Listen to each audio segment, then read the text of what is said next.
Members only. I am the owner's wife.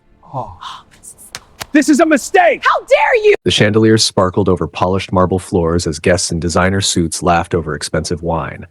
It was the kind of private restaurant where power deals were made behind soft music and five-star service. A gold plaque near the entrance read "Members Only." That's when she walked in.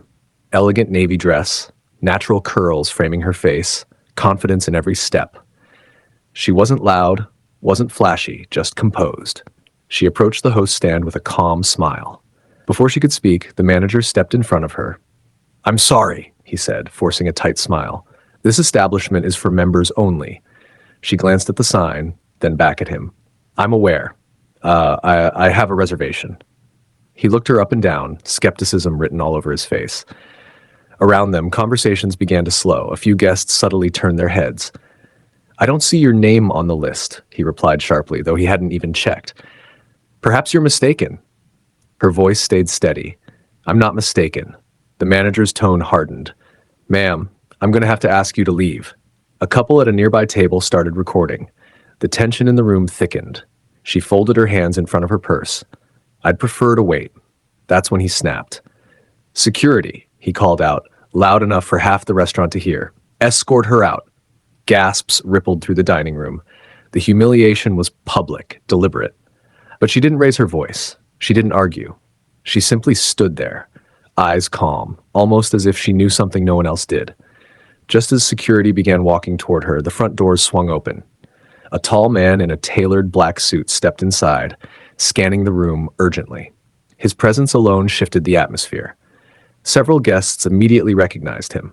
It was Daniel Reed, the billionaire entrepreneur who had quietly purchased the restaurant months ago. His eyes locked onto the scene unfolding near the entrance. He didn't look at the manager. He walked straight to the woman, and without hesitation, he wrapped his arm around her waist. "Is there a problem?" he asked, his voice low but commanding. The manager froze. "Sir, this woman was attempting to enter the members area." Daniel's expression darkened. "This woman," he said slowly, "is my wife." Silence. Utter silence. The color drained from the manager's face. Security stepped back immediately. Guests who had been whispering now stared openly. His wife, the same woman he had just tried to throw out.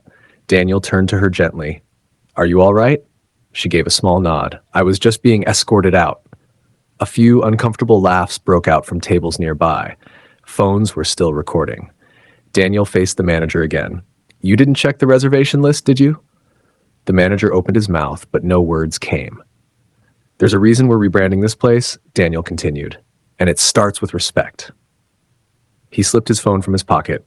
"HR will contact you tomorrow. Tonight, you're done." The manager stood there, stunned, as Daniel led his wife further inside. Applause began softly from one table, then another, until it filled the room. And as the disgraced manager walked toward the exit, past the same doors he had tried to force her through, one thing was painfully clear. The real membership requirement wasn't wealth, it was character, and he had just failed the test.